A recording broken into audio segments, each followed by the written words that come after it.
नमस्कार दोस्तों, स्वागत है एक बार फिर से आपका हमारे चैनल में। आज का जो हमारा टॉपिक है वो है hill ranges of peninsula India. Hill ranges, पहाड़ियाँ किसकी? पेनिनसुला की पहाड़ियाँ। ये जो पहाड़ियाँ हैं ये रेसिडुअल माउंटेन्स हैं। रेसिडुअल माउंटेन्स मीन्स एक टाइम पे ये पहाड़ियाँ काफ़ी बड़ी बड़ी हुआ करती थी, बाद में वेदरिंग हुई और इरोजन हुई जिसकी वजह से इनकी हाइट कम हो गई। और वेदरिंग और इरोजन क्या होता है? देखो, एक पहाड़ है, जब पहाड़ वो टूटता है, ठीक है, बारिश से टूट रहा है, बर्फ़ गिर रही है तो उससे टूट रहा है, हवा से टूट रहा है, ठीक है, उसके जो सेडिमेंट्स हैं वो नीचे गिरते हैं। जब सेडिमेंट्स नीचे गिरते हैं उसको बोलते हैं वेदरिंग, ठीक है, तो क्या बोलते हैं? वेदरिंग। लेकिन वही सेडिमेंट्स जब डिस्प्लेस होते हैं हवा की वजह से या किसी भी चीज़ की वजह से, रेन की वजह से, जब वो डिस्प्लेस होते हैं एक जगह से दूसरी जगह, उसको बोलते हैं इरोजन। वेदरिंग होता है टूटना, ब्रेक होना। इरोजन होता है वहाँ से ट्रांसफ़र होना, ठीक है, डिस्प्लेस होना, उस जगह से दूसरी जगह जाना, उसको बोलते हैं इरोजन। तो ऐसे ही इन पहाड़ियों की जब वेदरिंग हुई, इरोजन हुई, तो ये पहाड़ियों का साइज जो है वो छोटा रह गया। तो सबसे पुरानी पहाड़ी जो जिसकी सबसे ज़्यादा वेदरिंग और इरोजन हुई है उसका क्या नाम है? अरावलीज। अरावलीज जो है इसकी बेस्ट एग्जाम्पल है। वैसे तो बहुत सारी हैं, सतपुरा, विंध्या, ये सब वेस्टर्न घाट्स, लेकिन अरावलीज जो है उसकी एक बेस्ट एग्जाम्पल है। ये जो उठा हुआ टेबल लैंड मास है हमारा पेनिनसुला प्लेट्यू, ये किससे बना हुआ है? इग्नियस और मेटामॉर्फिक रॉक से बना हुआ है। और ये कब बना था, कैसे बना था? जब गोंडवाना जो है हमारा ड्रिफ्ट और नॉर्थवर्ड आया, तब ये हमारा पेनिनसुला प्लेट्यू बना। आगे इस प्लेट्यू की हिल रेंजेस देख लेते हैं। ये है फर्स्ट अरावली माउंटेन रेंज। इसके बारे में कुछ इन्फॉर्मेशन है जो आपको पता होनी चाहिए। ये oldest fold mountains of world है, ये ध्यान रखिएगा। Oldest fold mountain of the world, ठीक है, oldest fold mountains of the world है ये। और उसके बाद इसकी जो एवरेज हाइट है वो 400 से 600 मीटर है। डिसकंटिन्यूस रिज है दिल्ली से लेके अजमेर तक। दिल्ली से लेके अजमेर तक क्या है? ये डिसकंटिन्यूस रिज है। यहाँ पे दिल्ली में इसको दिल्ली रिज कहा जाता है और उदयपुर में इसको क्या कहा जाता है? जारगा जारगा कहा जाता है उसको उदयपुर में, ठीक है। इसका जो सबसे हाईएस्ट पीक है गुरु शिखर पीक, ठीक है, गुरु शिखर पीक जो है इसका सबसे हाईएस्ट पीक है माउंट आबू में, जो कि 1722 मीटर है। कितना? 1722 मिनट है। गुरु शिखर पीक कहाँ पे है? ये माउंट आबू में। और दिलवारा जो जैन टेम्पल है वो भी कहाँ सिचुएटेड है? माउंट आबू में। माउंट आबू में इसका गुरु शिखर जो पीक है सबसे ऊंचा वो भी है, और दिलवारा टेम्पल भी कहाँ पे है? माउंट आबू में। और सबसे इंपॉर्टेंट बात, ये oldest fold mountains of the world है। कौन? अरावली सी। ये बात आपको ध्यान में होनी चाहिए। सेकंड है विंध्याचल, ठीक है, विंध्यन रेंजेस। ये जो विंध्यन रेंज है आपको यहाँ पे दिख रही है, ये क्या करती है? ये एक वाटर शेड का काम करती है। वाटर शेड का काम किस किस के बीच में करती है?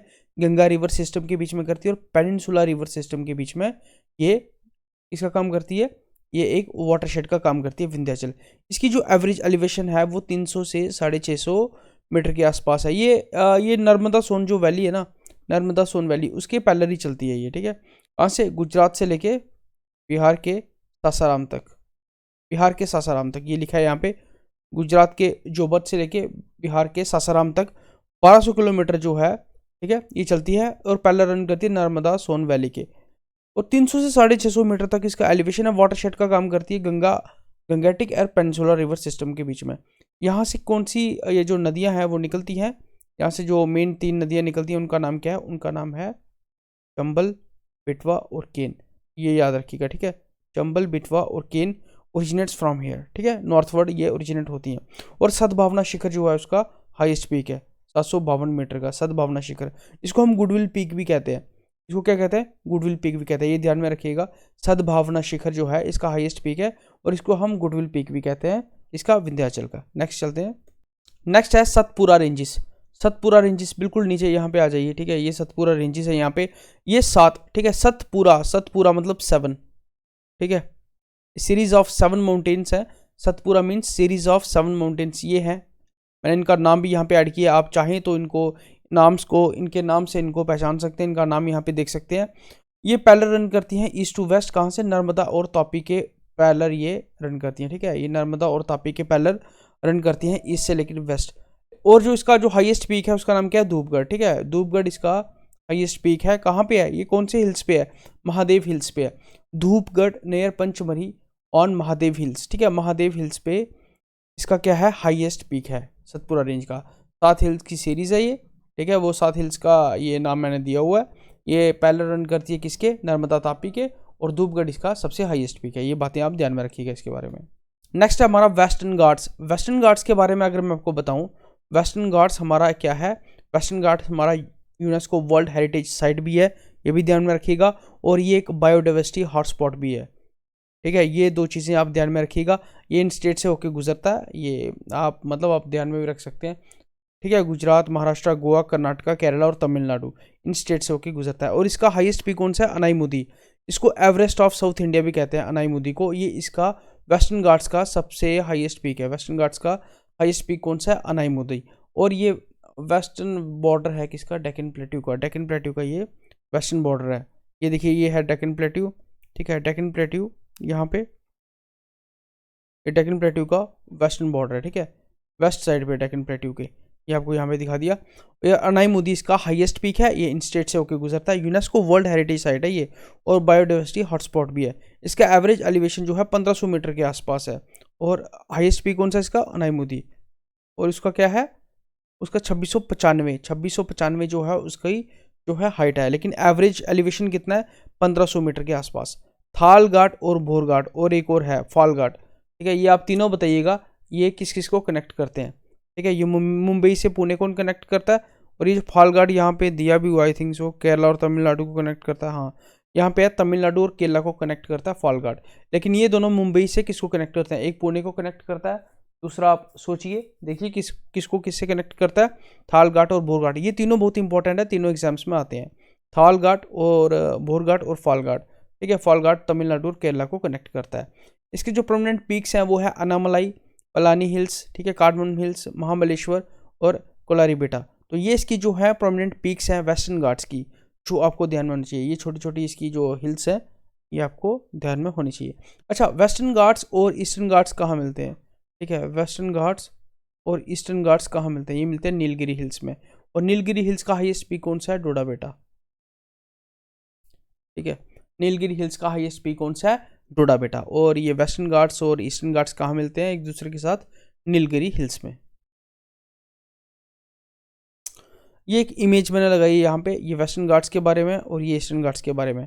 ये आप यहाँ पे देख सकते हैं, ये डिसकंटिन्यूस भी हैं। ठीक है, ये जो ईस्टर्न घाट्स हैं ये डिसकंटिन्यूस है। अब ये डिसकंटिन्यूस क्यों है? क्योंकि यहाँ पे जो बड़ी सारी रिवर्स हैं जो वेस्ट की तरफ से क्या होती हैं, ओरिजिनेट होती हैं, और ईस्ट बे ऑफ बंगाल में क्या करती हैं? ड्रेन करती हैं। ये अरेबियन सी है। यहाँ पे कौन ड्रेन करती है? नर्मदा और ताप्ती। और यहाँ पे महानदी, गोदावरी, कृष्णा, कावेरी, पेन्नेरू, तो ये सब रिवर्स जो है वो यहाँ पे ड्रेन करती हैं। तो ऑब्वियसली अगर यहाँ पे ड्रेन करेंगी तो पहाड़ी काट के ही आएंगी, तो जब पहाड़ी काट के आएंगी तो ये डिसकंटिन्यूस हुई। और यहाँ पे कोई इतनी मेजर रिवर्स कोई है इन दो को छोड़ के, तो यहाँ पे ये क्या है? कॉन्टिन्यूस है, और ये डिसकंटिन्यूस है। सिंपल बात है, यहाँ पे रिवर जो है बाहर तो निकलेगी ना, रिवर समुद्र में जाने के लिए।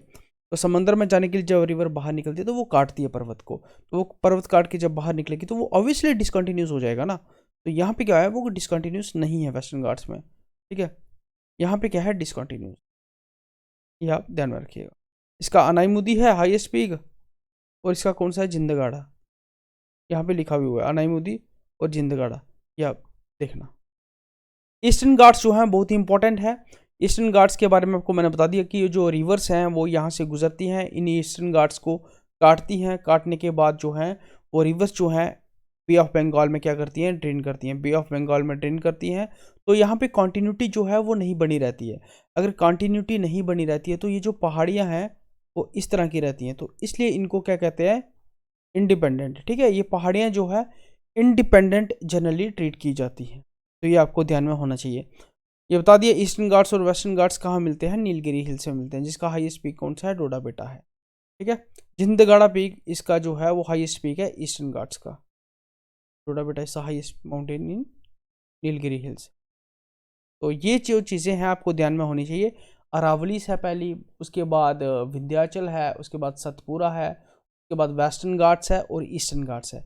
वेस्टर्न घाट्स के बारे में यूनेस्को वर्ल्ड हेरिटेज साइट है, और वो एक हॉटस्पॉट भी है। ठीक है, तो ये आप ध्यान में रखिएगा चीज़ें जो कि बहुत ही इंपॉर्टेंट आपके लिए। और यही था आज के लेक्चर के बारे में। Thank you so much and God bless you all.